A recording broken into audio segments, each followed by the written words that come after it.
免礼。谢皇后。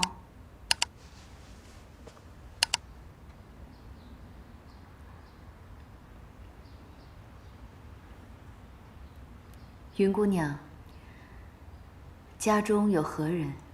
啊，回皇后，家中还有老妇。老妇以何为生？以做鞋为生。本宫没听清楚，大声一些。回皇后，民女父亲以做鞋为生。辛苦吗？还好。云姑娘可知你父亲每日什么时辰开始做工，什么时辰收工？每日时辰不一定。是不一定，还是你并未注意？民女并未注意。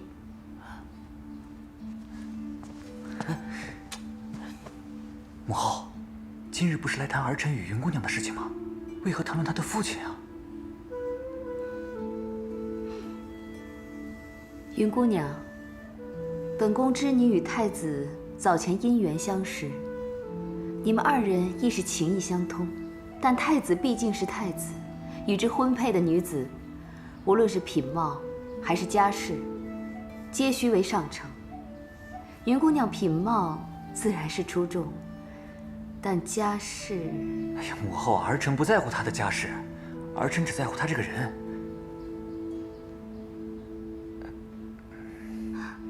皇后，民女对太子是真心的。民女自知身份卑微，配不上太子，但在尚不知太子身份之时，民女便已爱慕于他。民女别无他求，只求与太子厮守，即便无名无分也没有关系。云姑娘也不必急着表述真情。本宫倒是有一个办法。哎，母后，什么办法？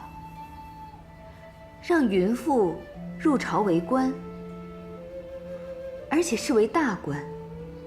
如此一来，云家不就家世显赫了？云姑娘与太子不就相配了吗？皇后，这……你觉得这个办法可好？啊，但凭皇后安排。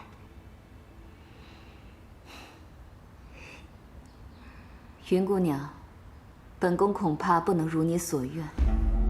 安排你父亲入朝，本宫不能做，也做不到。而方才不过是对你的一番考验罢了。遗憾的是，你未通过考验，所以你与太子之事就此作罢。母后，母后，皇后，皇后，我对太子一片真心，求皇后成全。太子，这可如何是好？我还有何颜面回去面对父亲和街坊邻里啊？他们都以为我会嫁给太子，如今我岂不是成笑话了？你先别急，别急嘛。母后不了解你才会这样。本宫会想办法的。皇后，那云氏虽说没有大家闺秀的气度，但又不是让她做太子妃。若太子真的喜欢，收她进来做个侍女，也未尝不可呀。这怎么可以？这太子若真喜欢她，便不会亏待于她。真让她进了门，日后提她位分，也不是不可能。我倒是没想到太子竟然会喜欢这样的女子。哼，说起来，这个云姑娘还真是挺有意思的。好，好，好，皇后，臣弟不该胡言乱语，惹皇后生气，请皇后原谅臣弟。母后，太子殿下，儿臣有话要说。若是关于那云氏的，便不必说了。可儿臣是真心喜欢她呀。儿臣不知方才云氏哪里做的不好，惹母后生气，还请母后明示。你真想知道？是。好，本宫命姚上宫他们送去华服，为她更衣打扮，为的是想看看她能否驾驭那宫中服饰，也想看看大喜之下她能否稳得住。很可惜，你们也看到了，她那浓妆艳抹、夸张至极的面容。我听姚上宫他们说，是她自己非要往脸上涂涂抹抹的。可他是第一次见您，想给您一个好印象，只不过弄巧成拙罢了。儿臣倒觉得他率直可爱。本宫也不是以貌识人之人，所以本宫便问他关于他父亲的事情。但是明显感觉到他说父亲以做鞋为生时的不自信与尴尬。一个连自己父亲是做什么的都不敢大声说的人，这样的人太虚荣了。他那是见到你紧张。你倒是会维护他。本宫也想这么认为，所以本宫又故意说让他父亲入朝为官。若是他拒绝本宫，那其他的瑕疵，本宫倒可以作罢。可是他说什么？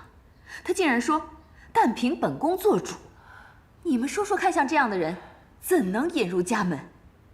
母后，您是皇后，那当然您说什么他便听什么呀。他又怎敢拒绝您？四郎，你说说你的看法。这云氏的父亲以做鞋为生，想来也没有入朝为官的才能，更何况是为大官。但那云氏听闻皇后要封他父亲为大官之后，非但没有拒绝，反倒一脸的欣喜，连无功不受禄这样的客套话也没有。这样的人若是成了太子的妃嫔，怕是也会让太子给他的家人们安排官位，那朝堂岂不是要大乱了？皇后，您可是这个意思？听到没有？还是四郎明白事情轻重。儿臣以为是您不够了解他。那你就很了解他吗？但儿臣喜欢他呀。母后，您与父皇那般相爱，为何就不能成全我们呢？太子，你是一国储君，母后希望日后在你身边的是可以帮你之人。那云氏不适合你。母后，好了。前不久才因朝见之事惹你父皇生气，你如今又想找一个这样的女人，你是太子，得知进退，明事理。儿臣告退。